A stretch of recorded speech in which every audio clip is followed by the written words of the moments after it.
ಭಾಳ ಉಪಯುಕ್ತವಾದ ವಿಡಿಯೋ ವೀಕ್ಷಕರೇ, ಚಾನಲನ್ನು ಸಬ್ಸ್ಕ್ರೈಬ್ ಮಾಡಿಕೊಂಡು ವಿಡಿಯೋವನ್ನು ಪೂರ್ತಿ ನೋಡಿ, ವಿಡಿಯೋಗೊಂದು ಲೈಕ್ ಕೊಟ್ಟು ಶೇರ್ ಮಾಡಿ. ವರ್ಷ 2026 ಮಕರ ರಾಶಿಯವರ ವರ್ಷ ಭವಿಷ್ಯವನ್ನು ನೋಡೋದಾದರೆ, ಜನವರಿ ತಿಂಗಳು ನಿಮಗೆ ಅಷ್ಟೊಂದು ಲಾಭದಾಯಕವಾಗಿ ಶುಭದಾಯಕವಾಗಿ ಕಾಣಿಸ್ತಾ ಇಲ್ಲ. ಶುಭ ಫಲಗಳು ಸ್ವಲ್ಪ ಕಡಿಮೆನೇ ಇದೆ. ಸ್ವಲ್ಪ ಕಷ್ಟಪಡಬೇಕಾಗುತ್ತೆ. ಏನೇ ಮಾಡಿದರೂ ಸಹ ಅದರ ಫಲಿತಾಂಶ ಬರಬೇಕಾದ್ರೆ ನೀವು ತುಂಬ ಕಷ್ಟ ಪಡಬೇಕಾಗುತ್ತೆ. ಬಂಧು ಜನರು ನಿಮಗೆ ತುಂಬ ವಿರೋಧವನ್ನು ಕೊಡ್ತಾರೆ.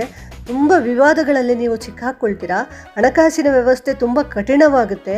ಇರೋ ಹಣವನ್ನು ಹೆಚ್ಚು ಖರ್ಚಾಗುತ್ತೆ. ಹಣದ ಹರಿವು ಸ್ಟಕ್ ಆಗೋದು ಅಂತಾರಲ್ಲ, ಆ ರೀತಿ ಸ್ಟಕ್ ಆಗಿ ಬರ್ತಾ ಇರುತ್ತೆ. ತೊಂದರೆ ತೊಡಕುಗಳಿಂದಾಗಿ ನಿಮಗೆ ಬರ್ತಾ ಇರುತ್ತೆ. ಹಣದ ಹರಿವು ಸುಲಲಿತವಾಗಿ ಹೆಚ್ಚಾಗಿ ಇರೋದಿಲ್ಲ. ಬಂಧು ಬಾಂಧವರು ನಿಮ್ಮನ್ನು ಪ್ರೀತಿ ಮಾಡೋದೇ ಇಲ್ಲ. ಅನಾವಶ್ಯಕವಾಗಿ ನಿಮ್ಮನ್ನು ದೂರ್ತಾರೆ. ನಿಮ್ಮ ಮೇಲೆ ಗೂಬೆ ಕೂರಿಸುವಂಥ ಕೆಲಸವನ್ನು ಖಂಡಿತವಾಗಿಯೂ ಮಾಡ್ತಾರೆ. ತುಂಬ ಎಚ್ಚರಿಕೆಯಿಂದ ಇರಬೇಕಾದಂತಹ ಸಂದರ್ಭ ಇದು. ಉದ್ಯೋಗ ಏನಾದರೂ ಬದಲಾಯಿಸಬೇಕು ಅನ್ನುವಂತಹ ವಿಚಾರ ನಿಮ್ಮ ತಲೆಯಲ್ಲಿ ಇದ್ದರೆ ಆದಷ್ಟು ಬಿಡೋದು ಒಳ್ಳೆಯದು. ಇಲ್ಲ ಮಾಡಲೇಬೇಕಪ್ಪ ಅಂತ ನೀವು ಹಠ ಮಾಡೋದಾದರೆ ತುಂಬ ಹಣ ಖರ್ಚಾಗುತ್ತೆ. ಆದರೂ ಸಹ ನೀವು ನಿರೀಕ್ಷಿಸಿದಂತಹ ರೀತಿಯಲ್ಲಿ ಆಗೋದಿಲ್ಲ ಕೆಲಸ ಇದು. ಕುಟುಂಬದ ಜನರು ಸದಾ ಕಾಲ ನಿಮಗೆ ವಿವಾದವನ್ನು ತಂದುಕೊಡ್ತಾ ಇರ್ತಾರೆ. ನೀವು ಕೂತ್ರೆ ತಪ್ಪು, ನಿಂತರೆ ತಪ್ಪು, ನೀವು ಮಾಡಿದ್ದೆಲ್ಲವೂ ತಪ್ಪು ಅನ್ನೋ ರೀತಿಯಲ್ಲೇ ಪ್ರತಿಬಿಂಬಿತವಾಗ್ತಾ ಇರುತ್ತೆ. ಈ ತಿಂಗಳಲ್ಲಿ ತುಂಬ ಎಚ್ಚರಿಕೆಯಿಂದ ಮಾತು, ನಡೆ, ನುಡಿ ಎಲ್ಲವೂ ಸಹ ಏಕತ್ರವಾಗಿ ಸರಿಯಾಗಿ ಸ್ಫಟಿಕದ ಹಾಗೆ ಸ್ವಚ್ಛವಾಗಿದ್ದರೆ ಮಾತ್ರ ನೀವು ಸ್ವಲ್ಪ ಮಟ್ಟಿನ ನೆಮ್ಮದಿಯನ್ನು ಕಾಣ್ಬೋದು ಈ ತಿಂಗಳಲ್ಲಿ. ಅದನ್ನು ಹೊರತುಪಡಿಸಿದರೆ ಆರೋಗ್ಯದ ಕಡೆಗೆ ಕಾಳಜಿ ಇರಬೇಕು. ಬಂಧು ಜನರ ಬಗ್ಗೆ ಕಾಳಜಿ ಇರಬೇಕು. ಮನೆಯಲ್ಲಿರ್ತಕ್ಕಂಥ ಕುಟುಂಬ ಸದಸ್ಯರ ಬಗ್ಗೆ ಕಾಳಜಿ ಇರಬೇಕು. ಹಣವನ್ನು ಗಳಿಸೋದ್ರ ಕಡೆಗೆ ಹೇಗೆ ಎಚ್ಚರಿಕೆಯಿಂದ ಇರ್ತೀರೋ ಅದೇ ರೀತಿಯಲ್ಲಿ ಖರ್ಚು ಮಾಡೋದ್ರ ಕಡೆಗೂ ಸಹ ಹೆಚ್ಚು ಗಮನ ಇರಬೇಕು. ಮತ್ತು ಜಮೀನು ವ್ಯವಹಾರವಾಗಲಿ ಹೆಚ್ಚು ಹಣ ತೊಡಗಿಸ್ಕೊಳ್ತಕ್ಕಂತಹ ಪ್ರಾಜೆಕ್ಟ್ಗಳಾಗಿ ಯಾವುದನ್ನು ಸಹ ಈ ತಿಂಗಳಲ್ಲಿ ನೀವು ತಗೊಳ್ಳದೆ ದೇವರ ಹಾಗೆ ಇರೋದನ್ನು ಅನುಭವಿಸ್ಕೊಂಡಿರೋದು ತುಂಬ ಒಳ್ಳೆಯದು. ಫೆಬ್ರವರಿ ತಿಂಗಳು ನಿಮಗೆ ತುಂಬ ಒಂದು ರೀತಿಯಲ್ಲಿ ಶೋಚನೀಯವಾದಂತಹ ತಿಂಗಳು. ನೀವು ನಿಜವಾಗಿಯೂ ಸಹ ಯಥಾರ್ಥವಾಗಿ ಯಾವುದೋ ಪ್ರೀತಿಯಿಂದ ಖುಷಿಯಾಗಿ ಏನೋ ಮಾತು ಹೇಳಿರ್ತೀರ. ಅದೇ ಮಾತು ನಿಮಗೆ ಯಾವ ಮಟ್ಟಕ್ಕೆ ವಿರೋಧವಾಗಿ ವಾಪಸ್ ತಿರುಗಿ ಬರುತ್ತೆ ಅಂತ ಹೇಳಿದರೆ ಖಂಡಿತವಾಗಿಯೂ ನಿಮ್ಮ ಮನಃಶಾಂತಿಯನ್ನು ನಾಶ ಮಾಡಿಬಿಡುತ್ತೆ. ಮಾತನಾಡುವಾಗ ಈ ತಿಂಗಳಲ್ಲಿ ತುಂಬ ಎಚ್ಚರಿಕೆ ಇರಿ. ಯಾರ ಜೊತೆಗೂ ಸಹ ಹಾಸ್ಯ ಮಾಡೋಕ್ಕೆ ಹೋಗಬೇಡಿ. ಯಾರ ಜೊತೆಗೂ ಸಹ ಅತಿಯಾದ ಮಾತನ್ನು ಆಡಬೇಡಿ. ವ್ಯಾಪಾರ ವ್ಯವಹಾರಗಳಲ್ಲಿ ನಿಮಗೆ ಪ್ರಗತಿ ಇದೆ, ಆದರೂ ಸಹ ತೊಡಕುಗಳೇ ತುಂಬಾ ಇದೆ. ಈ ತೊಡಕುಗಳು ಬರದ ಹಾಗೆ ಎಚ್ಚರಿಕೆ ಇಟ್ಕೊಳ್ಳಿ. ಉದ್ಯೋಗದಲ್ಲಿ ಮುಂದುವರಿತೀರಾ, ಇರೋ ಉದ್ಯೋಗದಲ್ಲಿ ಅಂತೇಳಿ ಆದರೆ ಪರವಾಗಿಲ್ಲ, ಅಲ್ಲೂ ಸಹ ನಿಮ್ಮ ನಡವಳಿಕೆ ಸ್ವಲ್ಪ ಸರಿಯಾಗಿ ಇರಲಿ. ಉದ್ಯೋಗ ಏನಾದರೂ ಬದಲಾವಣೆ ಮಾಡಬೇಕು ಅನ್ನುವಂತಹ ಅಂಶ ನಿಮ್ಮ ತಲೆಯಲ್ಲಿ ಏನಾದರೂ ಇದ್ದರೆ ಈ ತಿಂಗಳು ಅದನ್ನು ಬಿಡೋದು ಒಳ್ಳೆಯದು. ಮುಂದಿನ ದಿನಗಳಲ್ಲಿ ನೀವು ಪ್ರಯತ್ನವನ್ನು ಮಾಡ್ಬೋದು. ಸದ್ಯಕ್ಕೆ ನೀವು ಇರ್ತಕ್ಕಂಥ ಉದ್ಯೋಗವನ್ನೇ ಮುಂದುವರಿಸ್ಕೊಂಡು ಹೋಗಿ ಅದರಲ್ಲಿ ಹೆಚ್ಚು ಕಾರ್ಯತತ್ಪರತೆಯನ್ನು ತೋರಿಸಿದರೆ ಮೇಲಾಧಿಕಾರಿಗಳು ನಿಮ್ಮನ್ನು ಗುರುತಿಸಿ ಅಲ್ಲೇ ನಿಮಗೆ ಬಡ್ತಿ ಇತ್ಯಾದಿಗಳು ಶಿಫಾರಸು ಮಾಡ್ತಕ್ಕಂತಹ ಸಂದರ್ಭಗಳು ಬರ್ಬೋದು. ಬಂಧು ಜನರ ಜೊತೆಗೆ ಎಚ್ಚರವಾಗಿರಿ. ಹಣಕಾಸಿನ ಬಗ್ಗೆ ಎಚ್ಚರವಾಗಿರಿ. ಯಾವುದೇ ಹೂಡಿಕೆಯನ್ನು ಮಾಡದೇ ಇರೋದು ತುಂಬ ಒಳ್ಳೆಯದು. ಮಕರ ರಾಶಿಯವರಿಗೆ ಸದಾ ಮಾನಸಿಕವಾಗಿ ದೈಹಿಕವಾಗಿ ಆಲಸ್ಯವನ್ನು ಹೊಂದಿರ್ತೀರ. ಇದನ್ನು ಬಿಡೋದು ಒಳ್ಳೆಯದು. ಸ್ವಲ್ಪ ಎಚ್ಚರಿಕೆಯಿಂದ ಗಮನವಹಿಸ್ಕೊಂಡು ಕೆಲಸ ಮಾಡ್ತಕ್ಕಂಥದ್ದು ತುಂಬ ಒಳ್ಳೆಯದು. ಆಗಾಗ ಕಾಡ್ತಕ್ಕಂತಹ ದೈಹಿಕ ನೋವು ಪೀಡೆಗಳು ನಿಮ್ಮನ್ನು ಸ್ವಲ್ಪ ಹೈರಾಣು ಮಾಡ್ಬೋದು. ಮನೆಯಲ್ಲಿರ್ತಕ್ಕಂಥ ಹೆಣ್ಮಕ್ಕಳ ಬಗ್ಗೆ ಎಚ್ಚರಿಕೆ ಇರಲಿ. ಅವರ ಆರೋಗ್ಯ ದಿಢೀರಾಗಿ ಕುಸಿಯುವಂಥ ಸಂದರ್ಭಗಳು ಬರ್ಬೋದು. ಚಿಕ್ಕ ಮಕ್ಕಳು ಹಾಗೆ ಗುರು ಹಿರಿಯರು ಯಾರಾದರೂ ಮನೇಲಿ ಇದ್ದಾರೆ, ತುಂಬ ವಯಸ್ಸಾದವರು ಯಾರು ಇದ್ದಾರೆ ಅಂದರೆ ಅವರ ಆರೋಗ್ಯದ ಬಗ್ಗೆ ಸಹ ಕಾಳಜಿ ವಹಿಸೋದು ತುಂಬ ಅಗತ್ಯ. ಒಟ್ಟಿನಲ್ಲಿ ಇದೊಂದು ತಿಂಗಳು ಅತಿ ಅದ್ಭುತವಾದ ತಿಂಗಳು ಅಂತ ಹೇಳೋಕ್ಕೆ ಬರೋದಿಲ್ಲ. ಸ್ವಲ್ಪ ಅಡೆತಡೆಗಳೇ ಜಾಸ್ತಿ ಇರೋದ್ರಿಂದ ಸ್ವಲ್ಪ ಎಚ್ಚರಿಕೆಯ ನಡೆ ಹಾಗೂ ಹಿತವಾದ ಮಾತು, ಮಿತವಾದಂತಹ ನಡವಳಿಕೆ, ತಾಳ್ಮೆಯಿಂದ ನೀವಿದ್ದರೆ ಸಮಾಧಾನಕರವಾಗಿ ಶಾಂತಿಯುತವಾಗಿ ಈ ತಿಂಗಳು ಹೋಗುತ್ತೆ. ಮಾರ್ಚ್ ತಿಂಗಳಲ್ಲಿ ಬಹಳ ದಿನಗಳಿಂದ ದೂರ ಇದ್ದಂತಹ ಸನ್ಮಿತ್ರರು ನಿಮಗೆ ಲಭಿಸ್ತಾರೆ. ಅವರ ಒಡನಾಟ ಸಹವಾಸ ನಿಮಗೆ ಈ ತಿಂಗಳಲ್ಲಿ ದೊರೆಯುತ್ತೆ. ಅವರ ಮಾರ್ಗದರ್ಶನ ದೊರೆಯುತ್ತೆ. ಇದರಿಂದ ನಿಮಗೆ ಅತಿ ಅದ್ಭುತವಾದಂತಹ ಮಾನಸಿಕ ಶಾಂತಿ ದೊರೆಯುತ್ತೆ. ಈ ತಿಂಗಳಲ್ಲಿ ದೇವತಾ ಕಾರ್ಯಗಳಿಗೋಸ್ಕರ ನೀವು ಹೆಚ್ಚು ಹಣವನ್ನು ಖರ್ಚು ಮಾಡ್ತೀರಾ. ಸ್ವಲ್ಪ ಅನಾರೋಗ್ಯ ಕಾಡ್ಬೋದು. ಓಡಾಟದಲ್ಲಿ ಸ್ವಲ್ಪ ಎಚ್ಚರ ಇರಲಿ. ಆಹಾರ ಪಾನೀಯಗಳ ಬಗ್ಗೆ ಸ್ವಲ್ಪ ಗಮನ ಇದ್ದರೆ ಆರೋಗ್ಯವನ್ನು ಚೆನ್ನಾಗಿ ಕಾಪಾಡ್ಕೊಳ್ಬೋದು. ಮನೆಯಲ್ಲಿರ್ತಕ್ಕಂಥ ಜನರ ಬಗ್ಗೆ ಎಚ್ಚರ ವಹಿಸ್ಕೊಳ್ಬೇಕು. ಅವರ ಚಲನವಲನಗಳು ಹಾಗೂ ಸಾಮಾಜಿಕ ಜಾಲತಾಣಗಳಲ್ಲಿ ಅವರು ಯಾವ ರೀತಿಯಲ್ಲಿ ತಮ್ಮನ್ನು ತಾವು ತೊಡಗಿಸಿಕೊಂಡಿದ್ದಾರೆ ಅನ್ನೋದು ಸ್ವಲ್ಪ ಎಚ್ಚರಿಕೆಯಿಂದ ಗಮನಿಸಬೇಕಾದಂಥ ಅವಶ್ಯಕತೆ ಇದೆ. ಇಲ್ಲ ಅಂತ ಹೇಳಿದರೆ ಹದಿಹರೆಯದವರು ತಮ್ಮ ವಿದ್ಯಾಭ್ಯಾಸವನ್ನು ಹಾಳು ಮಾಡ್ಕೊಳ್ತಕ್ಕಂಥ ಸಂದರ್ಭಗಳು ತುಂಬ ಇದೆ. ಎಚ್ಚರಿಕೆಯಿಂದ ಇರಬೇಕು. ಗೃಹಿಣಿಯರಿಗೆ ಸ್ವಲ್ಪ ಕಷ್ಟದ ಕಾಲ ಇದು. ಆರೋಗ್ಯ ತೊಂದರೆಗಳು ಉಂಟಾಗುತ್ತೆ. ತುಂಬ ಬಂಧು ಬಾಂಧವರ ಆಗಮನದಿಂದಾಗಿ ತುಂಬ ಸುಸ್ತು ಬಳಲಿಕೆಗಳು ಶರೀರದಲ್ಲಿ ತುಂಬಿಕೊಂಡಿರ್ತವೆ. ಅನಾರೋಗ್ಯ ಕಾಡಬಹುದು. ಮನೆಯಲ್ಲಿರ್ತಕ್ಕಂತಹ ಮಂದಿ ಅಸಹನೆಯಿಂದ ಇರಬಹುದು. ಇದೆಲ್ಲವನ್ನು ಸ್ವಲ್ಪ ಸಮಾಧಾನದಿಂದ ತಾಳ್ಮೆಯಿಂದ ಎದುರಿಸ್ಕೊಳ್ಬೇಕಾದಂತಹ ಸಂದರ್ಭಗಳು ಬರಬಹುದು. ಸಣ್ಣ ಪುಟ್ಟ ಕಾರ್ಯಗಳನ್ನು ನೀವು ಯೋಚಿಸಿದರೆ ಅದ್ಭುತವಾದಂಥ ಯಶಸ್ಸು ಕಾಣುತ್ತೆ. ದೊಡ್ಡ ಕಾರ್ಯಗಳನ್ನು ಮಾಡಬೇಕು ಅಂತಿದ್ರೆ ಸ್ವಲ್ಪ ಎಚ್ಚರಿಕೆಯಿಂದ ಇರೋದು ಒಳ್ಳೆಯದು, ಅಥವಾ ಮುಂದೂಡೋದು ಒಳ್ಳೆಯದು. ಸಂಬಂಧಗಳ ಬಗ್ಗೆ ಮಾತಾಡ್ತೀರಾ ಅಂತಾದರೆ ಸರಿಯಾದ ಗುರು ಹಿರಿಯರ ಮಧ್ಯದಲ್ಲಿ ಇಟ್ಕೊಂಡು ಮಾತಾಡಿದರೆ ತುಂಬ ಒಳ್ಳೆಯದಾಗುತ್ತೆ. ಜಮೀನು ವ್ಯವಹಾರಗಳು ಇದ್ದರೆ ಈ ತಿಂಗಳು ಸುಮ್ಮನಿರೋದು ಒಳ್ಳೆಯದು. ಯಾವುದೇ ಜಮೀನನ್ನು ನೀವು ಕೊಂಡ್ಕೊಳ್ಳೋಕ್ಕೆ ಹೋಗೋದು ಬೇಡ. ಹಣವನ್ನು ಯಾರಿಗಾರು ಕೊಡ್ತೀರಾ ಅಂತೇಳಿ ಹೇಳಿದರೆ ಅದೂ ಬೇಡ. ಇತರರಿಂದ ಹಣವನ್ನು ಪಡಿತಕ್ಕಂಥ ಸಂದರ್ಭಗಳು ಸೃಷ್ಟಿ ಆಗದೇ ಇರೋ ಹಾಗೆ ನೋಡ್ಕೊಳ್ಳಿ. ಸಿಹಿ ಕಹಿಗಳ ಮಿಶ್ರಣವಾಗಿದೆ ಈ ತಿಂಗಳು. ಏಪ್ರಿಲ್ ತಿಂಗಳಲ್ಲಿ ಪಿತ್ರಾರ್ಜಿತವಾದಂತಹ ಆಸ್ತಿ ಆಗಿರಬಹುದು, ಅಥವಾ ನೀವು ಬಹಳ ದಿವಸಗಳಿಂದ ನಿರೀಕ್ಷೆ ಮಾಡಿರ್ತಕ್ಕಂತಹ ಹಣ ಆಗ್ಬೋದು ಬಂದು ಕೈ ಸೇರ್ತಕ್ಕಂತಹ ಸುಸಂದರ್ಭ. ಉದ್ಯೋಗ ರಂಗದಲ್ಲಿ ಈ ತಿಂಗಳು ಬಹಳ ಎಚ್ಚರಿಕೆಯಿಂದ ಇರಬೇಕು. ಉದ್ಯೋಗ ಬದಲಾವಣೆ ಮಾಡ್ತೀರಾ ಅಂದರೆ ಅಲ್ಲಿ ಸರಿಯಾದ ಮೋಸಕ್ಕೆ ಒಳಗಾಗ್ತೀರಾ. ನೀವು ಇರೋ ಉದ್ಯೋಗವನ್ನೇ ಎಚ್ಚರಿಕೆಯಿಂದ ಕಾಪಾಡಿಕೊಂಡು ಮುಂದುವರಿಯೋದು ಒಳ್ಳೆಯದು. ಈ ತಿಂಗಳಲ್ಲಿ ಯೋಜಿತ ಕಾರ್ಯಗಳು ನಿಮಗೆ ಸಿದ್ಧಿಸ್ತವೆ. ನೀವು ಏನು ಮಾಡಬೇಕು ಅಂತ ಅಂದ್ಕೊಂಡಿರ್ತೀರೋ ಅದನ್ನು ಸ್ವಲ್ಪ ಎಚ್ಚರಿಕೆಯಿಂದ ಒಳ್ಳೆಯ ಜನರ ಜೊತೆಗೆ ಮಾಡಿ ಅನುಕೂಲ ಆಗುತ್ತೆ. ನಿಮಗೆ ಸ್ವಲ್ಪ ಅನಾರೋಗ್ಯ ಕಾಡುತ್ತೆ. ಬೇಡ ಅಂತ ಹೇಳಿದರೂ ಸಹ ಸಂತೋಷಕೂಟಗಳಲ್ಲಿ ಅಂತಹ ಸಂದರ್ಭಗಳಲ್ಲಿ ಬೇಡದ ಆಹಾರವನ್ನು ಸೇವಿಸ್ತೀರಾ. ಇದರಿಂದ ನಿಮಗೆ ಆರೋಗ್ಯದ ಬಗ್ಗೆ ಸಮಸ್ಯೆಗಳು ಕಾಡಬಹುದು. ಇಷ್ಟನ್ನು ಬಿಟ್ಟು ನೀವು ಸ್ವಲ್ಪ ಎಚ್ಚರಿಕೆಯಿಂದ ಇರಬೇಕಾದಂಥ ವಿಚಾರಗಳು ಹಣಕಾಸಿನ ವಿಚಾರನೇ, ಮತ್ತು ಬಂಧು ಬಾಂಧವರ ಜೊತೆಗೆ ಆಡ್ತಕ್ಕಂತಹ ಮಾತುಗಳು. ಸ್ವಲ್ಪ ತಾಳ್ಮೆ, ಕೋಪವನ್ನು ಬಿಡಲೇಬೇಕಾಗುತ್ತೆ. ಇತರರನ್ನು ನಿಕೃಷ್ಟ ಮಾಡೋದನ್ನು ಖಂಡಿತವಾಗಿಯೂ ಬಿಡಿ. ಅಹಮ್ಮನ್ನು ಬಿಟ್ಟುಬಿಡಬೇಕಾದಂತಹ ಸಂದರ್ಭಗಳು ಇರುತ್ತೆ. ನಾನೇ ಅಂತಕ್ಕಂಥದ್ದನ್ನು ಬಿಟ್ಟರೆ ಅಂತ ಹೇಳಿದರೆ ಎಲ್ಲರೂ ಸಹ ನಿಮ್ಮನ್ನು ಓಲೈಸಲಿಕ್ಕೆ ಬರ್ತಾರೆ, ಅಥವಾ ನಿಮ್ಮ ಜೊತೆಗೆ ಸಾಂಗತ್ಯವನ್ನು ಹೊಂದಲಿಕ್ಕೆ ಇಷ್ಟಪಡ್ತಾರೆ. ಮೇ ತಿಂಗಳಲ್ಲಿಯೂ ಸಹ ನಿಮಗೆ ಉದ್ಯೋಗ ರಂಗದಲ್ಲಿ ಸ್ವಲ್ಪ ಕಷ್ಟಕರವಾದಂತಹ ಸಂದರ್ಭಗಳೇ ಎದುರಾಗುತ್ತೆ.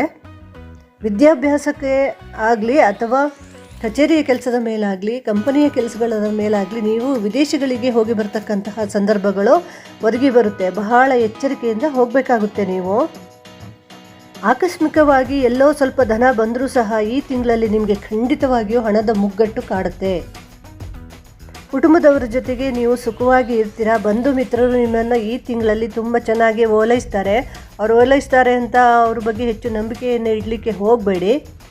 ಯಾಕೆ ಅಂದರೆ ನಿಮ್ಮೆದುರುಗಡೆ ಓಲೈಸ್ಕೊಂಡಿರೋರೇ ಹಿಂದುಗಡೆಯಿಂದ ನಿಮ್ಮ ನಿಂದೆಯನ್ನು ಮಾಡ್ತಾರೆ, ನಿಮ್ಮ ಚಾರಿತ್ರ್ಯ ವಧೆಯನ್ನು ಮಾಡ್ತಾರೆ. ವ್ಯವಸಾಯದಲ್ಲಿ ನೀವು ಈ ತಿಂಗಳು ಹೆಚ್ಚು ಫಲವನ್ನು ಕಾಣ್ತಕ್ಕಂತಹ ತಿಂಗಳು. ಕಂಪನಿ ಏನಾದರೂ ಕಟ್ಟಬೇಕು ಹೊಸದಾಗಿ ಅಂತ ಮನಸ್ಸಲ್ಲಿ ಇದ್ದರೆ ಈ ತಿಂಗಳಲ್ಲಿ ಅದಕ್ಕೆ ನೀವು ಶಂಕುಸ್ಥಾಪನೆಯನ್ನು ಮಾಡ್ಬೋದು, ಅಂದರೆ ಪ್ರಾರಂಭವನ್ನು ಮಾಡ್ಬೋದು. ಅದಕ್ಕೆ ಸಂಬಂಧಿಸಿದಂತಹ ಕಾಗದ ಪತ್ರಗಳನ್ನು, ಹಣದ ವ್ಯವಸ್ಥೆಗಳನ್ನು, ಇತರ ವ್ಯವಸ್ಥೆಗಳ ಬಗ್ಗೆ ಎಚ್ಚರಿಕೆಯನ್ನು ತಗೊಂಡು ಪ್ರಾರಂಭ ಮಾಡಿದರೆ ಮುಂದಿನ ದಿನಗಳಲ್ಲಿ ಅತಿ ಅದ್ಭುತವಾದಂತಹ ಯಶಸ್ಸನ್ನು ತಂದುಕೊಡ್ತಕ್ಕಂತಹ ಪ್ರಾಜೆಕ್ಟ್ ಆಗಿ ಇದು ರೂಪುಗೊಳ್ಳುತ್ತೆ. ಈ ತಿಂಗಳು ಮಾನಸಿಕ ದೃಢತೆ ಎಷ್ಟಿದೆ ನಿಮಗೆ ಯಾವ ರೀತಿಯ ತೀರ್ಮಾನಗಳನ್ನು, ನಿರ್ಧಾರಗಳನ್ನು ತೆಗೆದುಕೊಳ್ತಕ್ಕಂಥ ಸಾಮರ್ಥ್ಯ ಇದೆ ಅನ್ನೋದನ್ನು ಹೊರೆ ಹಚ್ಚತಕ್ಕಂತಹ ತಿಂಗಳು.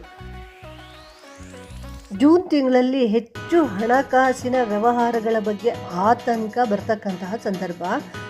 ತುಂಬ ಅಡ್ಡಿ ಆತಂಕಗಳನ್ನು ತಂದು ಕೊಡ್ತಾರೆ. ನೀವು ಯಾರನ್ನು ನಂಬಿದ್ರೋ ಅವರು. ವ್ಯವಹಾರವು ಪಾರದರ್ಶಕವಾಗಿ ಇರಲಿಕ್ಕೆ ಬಿಡೋದೇ ಇಲ್ಲ. ಅದಕ್ಕೆ ನೀವು ಒಪ್ಪಿಕೊಳ್ಳಲ್ಲ ಅಂತ ಆದಾಗ ನಿಮ್ಮ ಬಗ್ಗೆ ಹೆಚ್ಚು ವಿರೋಧಗಳು ಉಂಟಾಗುತ್ತೆ. ತುಂಬ ಅಪಾಯಕಾರಿಯಾದಂಥ ಸಂದರ್ಭಗಳನ್ನು ನೀವು ಈ ತಿಂಗಳಲ್ಲಿ ಎದುರಿಸಬೇಕಾಗುತ್ತೆ. ಈ ಸೂಕ್ಷ್ಮವನ್ನು ಪ್ರಾರಂಭದಿಂದಲೇ ಗಮನಿಸಿಕೊಂಡು ಎಚ್ಚರಿಕೆಯ ನಡೆಯನ್ನು ನಡೆದರೆ ಮಾತ್ರ ನಿಮಗೆ ಈ ತಿಂಗಳು ಯಶಸ್ವಿ ಆಗುತ್ತೆ. ಇಲ್ಲದಿದ್ದರೆ ಎಲ್ಲ ಥರದಲ್ಲಿಯೂ ಸಹ ನೀವು ತೊಂದರೆಯನ್ನು ಅನುಭವಿಸಬೇಕಾಗುತ್ತೆ. ಸಾಮಾಜಿಕವಾಗಿ ನೀವು ಸಂಪಾದಿಸಿರ್ತಕ್ಕಂತಹ ಗೌರವ ಮನ್ನಣೆಗಳು ಕಡಿಮೆ ಆಗ್ತಕ್ಕಂಥ ಸಂದರ್ಭಗಳಿದೆ. ಅದು ಸಾಲದು ಅಂತ ಮನೆಯಲ್ಲಿರ್ತಕ್ಕಂತಹ ಮಂದಿಯಿಂದನೂ ಸಹ ನಿಮಗೆ ತುಂಬ ನೋವು ಕಾಡುತ್ತೆ. ಸಂಸಾರದಲ್ಲಿ ಸಾಮರಸ್ಯ ಅನ್ನೋದೇ ಕಾಣಿಸೋದಿಲ್ಲ. ಕಾರಣ ನಿಮ್ಮ ಅಹಂಕಾರ. ಹೆಚ್ಚು ಅಹಂಕಾರವನ್ನು ಪಡ್ತೀರ. ನೀವು ಹೆಚ್ಚು ನಿಮ್ಮನ್ನು ನೀವೇ ಪ್ರಶಂಸೆ ಮಾಡಿಕೊಳ್ಳಿಕ್ಕೆ ಪ್ರಾರಂಭ ಮಾಡ್ತಾರೆ. ಇದರಿಂದಾಗಿ ತುಂಬ ಇರಿಸು ಮುರುಸನ್ನು ಅನುಭವಿಸ್ತಾರೆ ನಿಮ್ಮ ಕುಟುಂಬ ಸದಸ್ಯರು. ತುಂಬ ಅವಮಾನಗಳು ಆಗುತ್ತೆ ಅವರಿಗೆ. ಆದ್ದರಿಂದ ನೀವು ನಿಮ್ಮ ಮನಸ್ಸನ್ನು ಹಿಡಿತದಲ್ಲಿಟ್ಕೊಂಡು ನಿಮ್ಮ ವರ್ತನೆಯನ್ನು ಸುಶೀಲವಾಗಿ ಇಟ್ಕೊಳ್ಳೋದು ತುಂಬ ಅಗತ್ಯ ಇದೆ ಈ ತಿಂಗಳಲ್ಲಿ. ಹಣದ ಹರಿವು ಇರುತ್ತೆ, ಹಾಗೆ ಹಣದ ಕಷ್ಟವೂ ಇರುತ್ತೆ, ಮುಗ್ಗಟ್ಟು ಇರುತ್ತೆ, ನಷ್ಟವೂ ಸಹ ಸಂಭವಿಸುತ್ತೆ. ಈ ವ್ಯವಹಾರನೇ ಸರಿ ಇಲ್ಲ ಅಂತ ಆದಾಗ ಹಣನೂ ಸಹ ಅದರಲ್ಲಿ ಭಾಗಿಯಾಗಿರುತ್ತೆ. ಸಾಮಾಜಿಕವಾಗಿ ಅತಿ ಉತ್ತಮ ರೀತಿಯಲ್ಲಿ ನಡ್ಕೊಳ್ಬೇಕಾದಂತಹ ಸಂದರ್ಭಗಳು ಇರುತ್ತೆ. ಹೆಚ್ಚು ಹಣವನ್ನು ಇನ್ವೆಸ್ಟ್ ಮಾಡೋದು ಬೇಡ. ಹಣಕಾಸಿನ ವ್ಯವಹಾರಗಳು, ಜಮೀನು ವ್ಯವಹಾರಗಳು ಹಾಗೂ ಜಮೀನು ಕೊಂಡುಕೊಳ್ಳೋದು, ಮನೆ ಕಟ್ಟುವಂಥದ್ದು, ಕಂಪನಿ ಕಟ್ಟತಕ್ಕಂಥದ್ದು, ಇಂತಹ ಯಾವ ವ್ಯವಸ್ಥೆಗೂ ಸಹ ಮುಂದಕ್ಕೆ ಹೋಗದೇ ಇರೋದು ಒಳ್ಳೆಯದು. ಈ ತಿಂಗಳು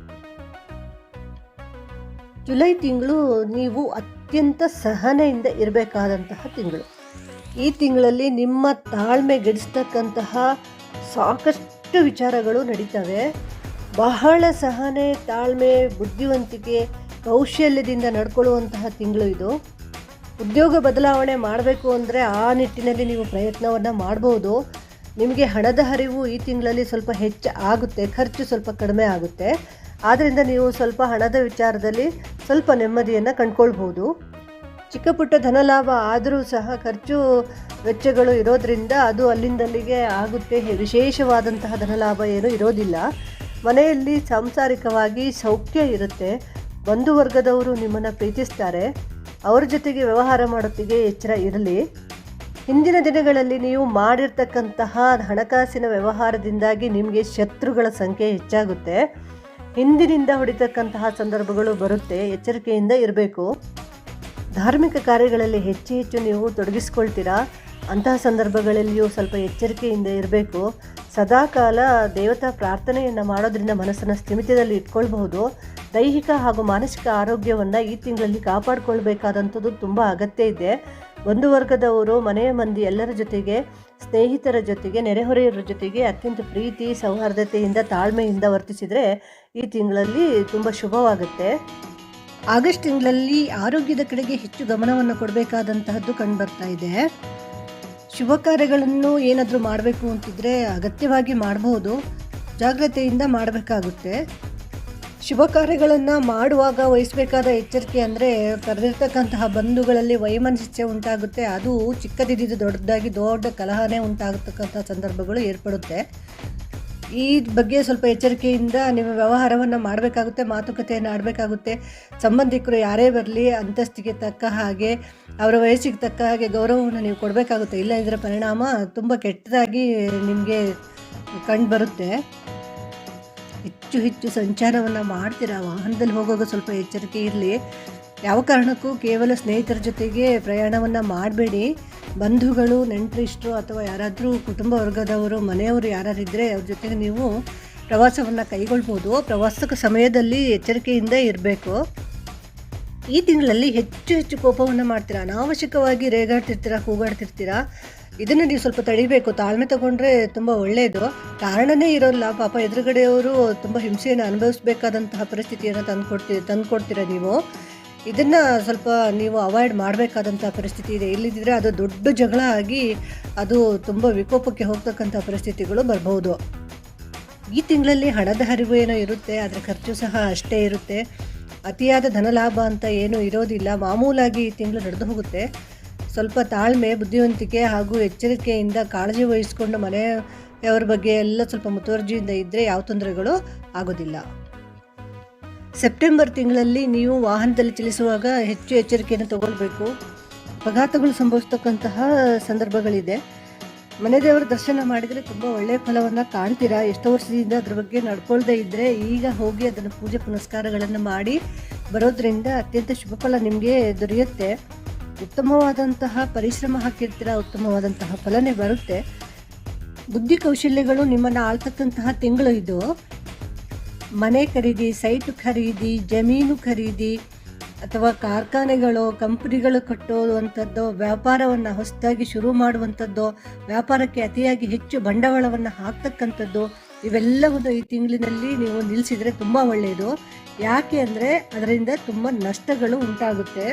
ಮುಂದಿನ ದಿನಗಳಲ್ಲಿ ಇದನ್ನು ನೀವು ಚಾಲೂ ಮಾಡ್ಕೊಳ್ಬಹುದು. ಸ್ವಲ್ಪ ಸ್ವಾರ್ಥವನ್ನು ಬಿಡಿ, ನೈತಿಕತೆಯಿಂದ ನಡ್ಕೊಳ್ಳಿ. ಮನೆಯ ಸದಸ್ಯರ ಬಗ್ಗೆ ಕಾಳಜಿ, ಪ್ರೀತಿ, ವಿಶ್ವಾಸ ಎಲ್ಲವೂ ಇರಲಿ. ಅವ್ರ ಬಗ್ಗೆ ನಿಗಾ ಇಟ್ಟು ಅವರ ಆರ್ಥಿಕ ಪ್ರಗತಿಗಾಗಲಿ ಇನ್ಯಾವುದೇ ಪ್ರಗತಿಗಾಗಲಿ ನೀವು ಹೆಚ್ಚು ಶ್ರಮವನ್ನು ವಹಿಸಬೇಕು. ಅಕ್ಟೋಬರ್ ತಿಂಗಳು ಸನ್ಮಿತ್ರರ ಜೊತೆಗೆ ಒಡನಾಡ್ತಕ್ಕಂತಹ ಸಂದರ್ಭಗಳು ಹೆಚ್ಚು ಬರುತ್ತೆ. ಕಷ್ಟ ಸಂದರ್ಭಗಳಲ್ಲಿ ನಿಮಗೆ ಸಹಾಯನ ಮಾಡ್ತಕ್ಕಂತಹ ದೊಡ್ಡ ಮನಸ್ಸು ಅವ್ರದ್ದಾಗಿರುತ್ತೆ. ಇದರಿಂದ ನಿಮಗೆ ಸ್ವಲ್ಪ ಸಾಲ ಬಾಧೆಗಳು ಆಗ್ಬೋದು, ಹಣಕಾಸಿನ ಖರ್ಚು ವೆಚ್ಚಗಳು ಬರ್ಬೋದು. ಕೆಲವು ಸಂದರ್ಭಗಳಲ್ಲಿ ನೀವು ಕೂಡಿಸಿಟ್ಟಿರ್ತಕ್ಕಂಥ ಧನ ಅನಾವಶ್ಯಕವಾಗಿ ನಾಶ ಆಗ್ತಕ್ಕಂತಹ ಸಂದರ್ಭಗಳು ಬರಬಹುದು. ಎಚ್ಚರಿಕೆಯಿಂದ ಇರಬೇಕು. ಯಾರನ್ನು ಸಹ ಅತಿಯಾಗಿ ನಂಬುವುದು ಬೇಡ. ಸಾಂಸಾರಿಕವಾಗಿ ದಂಪತಿಗಳಲ್ಲಿ ಸಾಮರಸ್ಯ ಕಡಿಮೆ ಆಗುತ್ತೆ. ಮಕ್ಕಳು ತಂದೆ ತಾಯಿಗಳ ನಡುವೆ ವಿರಸ ಬರ್ತಕ್ಕಂತಹ ಸಂದರ್ಭಗಳು ಹೆಚ್ಚು ಬರುತ್ತೆ. ತಂದಾಕೋರು ಬಂಧು ಬಾಂಧವರೇ ಆಗಿರ್ತಾರೆ. ಈ ತಿಂಗಳಲ್ಲಿ ಹೆಚ್ಚು ಬಂಧು ಬಾಂಧವರು ನಿಮ್ಮ ಮನೆಗಳಿಗೆ ಆಗಮಿಸ್ತಾರೆ. ಬಂದಿರೋರು ಸುಮ್ಮನೆ ಇರೋದಿಲ್ಲ, ಬೇಡದ ವಿಚಾರಗಳನ್ನು ಪ್ರಸ್ತಾಪ ಮಾಡ್ತಾರೆ. ಎಲ್ಲೋ ಒಂದು ಕಡೆ ಮನಸ್ತಾಪಕ್ಕೆ ಕಿಡಿ ಹಚ್ಚಿದ ಹಾಗೆ ಆಗುತ್ತೆ. ಅದೇ ಮುಂದೆ ದೊಡ್ಡ ಕಲಹ ಆಗಿ ಪರಿಣಮಿಸಬಹುದು. ಈ ಬಗ್ಗೆ ಸ್ವಲ್ಪ ಎಚ್ಚರಿಕೆಯಿಂದ ಇರಬೇಕು. ನವೆಂಬರ್ ತಿಂಗಳಲ್ಲಿ ಮನಸ್ಸಿನ ಮೇಲೆ ಸ್ವಲ್ಪ ಆಘಾತಗಳು ಆಗ್ತಕ್ಕಂತಹ ಸಂಗತಿಗಳು ನಡೀತವೆ. ಮನೋಕ್ಲೇಶ ಕಾಡುತ್ತೆ ನಿಮಗೆ. ಆರ್ಥಿಕತೆಯೂ ಹೆಚ್ಚು ಪರಿಶ್ರಮ ಪಟ್ಟು ಕೆಲಸವನ್ನೇನೋ ಮಾಡ್ತೀರಾ, ಆದರೆ ಸರಿಯಾದಂತಹ ಫಲಿತಾಂಶ ನಿಮಗೆ ದೊರಕೋದೇ ಇಲ್ಲ. ಈ ತಿಂಗಳಲ್ಲಿ ಹೆಚ್ಚು ಆರೋಗ್ಯ ಕೈ ಕೊಡುತ್ತೆ ನಿಮಗೆ. ಮನೆ ಸದಸ್ಯರ ಬಗ್ಗೆ ಸ್ವಲ್ಪ ಎಚ್ಚರಿಕೆಯಿಂದ ಇರಿ. ಅನಾಚಾರಗಳು ನಡೀದೇ ಇರುವ ಹಾಗೆ ನೋಡ್ತಕ್ಕಂತಹ ಜವಾಬ್ದಾರಿ ನಿಮ್ಮದೇ ಆಗಿರುತ್ತೆ. ನೀವು ಮೈ ಮರೆತ್ರಿ ಅಥವಾ ಅದನ್ನು ಅಲಕ್ಷ್ಯ ಮಾಡಿದ್ರಿ ಅಂತ ಹೇಳಿದ್ರೆ ಪರಿಣಾಮ ತುಂಬ ಕೆಟ್ಟದಾಗಿ ಇರುತ್ತೆ. ಕುಟುಂಬದಲ್ಲಿ ಬಂಧು ಬಾಂಧವರು ಬಂದು ಹೋಗಿ ಮಾಡ್ತಾರೆ. ಬಂಧು ಸೌಖ್ಯ ಇರುತ್ತೆ, ಮಿತ್ರ ಸೌಖ್ಯ ಇರುತ್ತೆ, ಮನೆಯಲ್ಲಿ ಸಾಂಸಾರಿಕವಾಗಿ ಸೌಖ್ಯ ಇರುತ್ತೆ, ಹಣದ ಏರಿಳಿತ ಇರುತ್ತೆ. ಬೇಕಾದಾಗ ಹಣ ಲಭ್ಯ ಆಗದೇನೂ ಇರಬಹುದು, ಅಥವಾ ನಿರೀಕ್ಷೆ ಇಟ್ಟಿದ್ದಕ್ಕಿಂತ ಹೆಚ್ಚು ಹಣ ಖರ್ಚಾಗಬಹುದು. ದುಂದು ವೆಚ್ಚಕ್ಕೆ ಸ್ವಲ್ಪ ಕಡಿವಾಣ ಹಾಕಿ ಡೋಲಾಯಮಾನ ಮನಸ್ಥಿತಿಯನ್ನು ತಹಬಂದಿಗೆ ತರ್ತಕ್ಕಂಥದ್ದು ಅತಿ ಮುಖ್ಯವಾಗಿರ್ತಕ್ಕಂತಹ ವಿಚಾರ. ತಾಳ್ಮೆಯೂ ಸಹ ಬಹಳ ಬೇಕು. ತಾಳ್ಮೆಯನ್ನು ಕಳ್ಕೊಂಡಷ್ಟು ಸಹ ನೀವು ಹೆಚ್ಚು ಸಂಕಷ್ಟಗಳಿಗೆ ಈಡಾಗ್ತೀರಾ. ಹಣಕಾಸಿನ ವ್ಯವಹಾರ, ಭೂಮಿ ವ್ಯವಹಾರ, ಕೋರ್ಟ್ ವ್ಯಾಜ್ಯಗಳು, ಉದ್ಯೋಗ, ಇದರಲ್ಲೆಲ್ಲ ಸ್ವಲ್ಪ ಗಮನೀಯವಾಗಿ ಇರಬೇಕಾಗುತ್ತೆ ನೀವು. ಡಿಸೆಂಬರ್ ತಿಂಗಳಲ್ಲಿ ಅನಿರೀಕ್ಷಿತವಾದ ಪ್ರಯಾಣಗಳಿಗೆ ಹೋಗಬೇಕಾಗುತ್ತೆ ನೀವು. ಪ್ರಯಾಣದಲ್ಲಿ ಸುಖ ಇದೆ. ಯೋಜಿತ ಕಾರ್ಯ ಆಗಿದ್ದರೆ ತುಂಬ ಒಳ್ಳೆಯದಾಗಿ ಅದು ಸಾಬೀತಾಗುತ್ತೆ. ಅನಿರೀಕ್ಷಿತವಾಗಿ ಹೋಗಿದ್ದರೆ ಅದರಲ್ಲೂ ಸಹ ನಿಮಗೆ ಜಯ ಸಿಗುತ್ತೆ, ಯಶಸ್ಸು ಸಿಗುತ್ತೆ. ಹಣಕಾಸಿನ ಬಗ್ಗೆ ಎಚ್ಚರ ಇರಲಿ. ಈ ತಿಂಗಳು ಹಣಕಾಸು ಸ್ವಲ್ಪ ಕೈ ಕಚ್ಚತಕ್ಕಂತಹ ಸಂದರ್ಭಗಳಿದೆ. ಇಂತಹ ಸಂದರ್ಭದಲ್ಲಿ ಸನ್ಮಿತ್ರರು ಮಾತ್ರ ನಿಮಗೆ ಸಹಾಯ ಮಾಡ್ತಾರೆ. ಮನೆಯವರಿಂದಲೂ ಯಾವುದೇ ಥರದ ಸಹಕಾರ ದೊರೆಯೋದಿಲ್ಲ. ಸನ್ಮಿತ್ರರು ಯಾರು ಮತ್ತು ಯಾರ ಜೊತೆಗೆ ವ್ಯವಹಾರ ಮಾಡಬೇಕು ಅನ್ನೋದನ್ನು ನಿರ್ಧರಿಸಬೇಕಾದವರು ನೀವೇ. ಮನೆಯಲ್ಲಿ ಹೊಸ ವ್ಯಕ್ತಿಗಳ ಆಗಮನ ಇದೆ. ಪುಣ್ಯಕ್ಷೇತ್ರ ದರ್ಶನವನ್ನು ಹೆಚ್ಚು ಮಾಡಿ ಆರ್ಥಿಕ ಸಮಸ್ಯೆಗಳನ್ನು ಮಿತ್ರರ ಜೊತೆಗೆ ಮಾತ್ರ ಹಂಚಿಕೊಳ್ಳಿ, ಬೇರೆಯವ್ರ ಜೊತೆಗೆ ಬೇಡ. ತೊಂದರೆ ಏನಾದರೂ ಆದರೆ ಸನ್ಮಿತ್ರರಿಗೆ ಮಾತ್ರ ಹೇಳಿ. ಮಿತ್ರರು ಬಂದ ಸಮಾಗಮ ಆದಾಗ ಅಲ್ಲಿ ಏರ್ಪಡ್ತಕ್ಕಂಥ ಪರಿಸ್ಥಿತಿಯನ್ನು ನಿಭಾಯಿಸೋದನ್ನು ಕಲ್ತ್ಕೊಳ್ಳಿ. ಮನೆಯಲ್ಲಿ ಪುತ್ರ ಸೌಖ್ಯ ಬರಬಹುದು. ಧರ್ಮಬುದ್ಧಿಯಿಂದ ಕೆಲಸವನ್ನು ಮಾಡಬೇಕು ನೀವು. ಮದುವೆ ಇತ್ಯಾದಿ ಶುಭ ಕಾರ್ಯಗಳಿಗೆ ನೀವು ಪ್ರಾರಂಭವನ್ನು ಮಾಡುವಂತಹ ಸಂದರ್ಭಗಳು ಒದಗಿ ಬರಬಹುದು. ಡಿಸೆಂಬರ್ ತಿಂಗಳು ನಿಮಗೆ ತುಂಬ ಕೆಟ್ಟದಾಗಿ ಏನೂ ಇಲ್ಲ, ಹೆಚ್ಚು ಶುಭ ಫಲಗಳೇ ಇದೆ. ಇದಾಗಿತ್ತು 2026ರ ಮಕರ ರಾಶಿಯವರ ವರ್ಷ ಭವಿಷ್ಯ. ವಿಡಿಯೋನ ಪೂರ್ತಿ ನೋಡೋದಕ್ಕಾಗಿ ಧನ್ಯವಾದಗಳು. ಚಾನಲನ್ನು ದಯಮಾಡಿ ಸಬ್ಸ್ಕ್ರೈಬ್ ಮಾಡ್ಕೊಳ್ಳಿ. ವಿಡಿಯೋವನ್ನು ಎಲ್ಲರಿಗೂ ಶೇರ್ ಮಾಡಿ ಹಾಗೂ ಲೈಕ್ ಮಾಡಿ. ನಮಸ್ಕಾರ.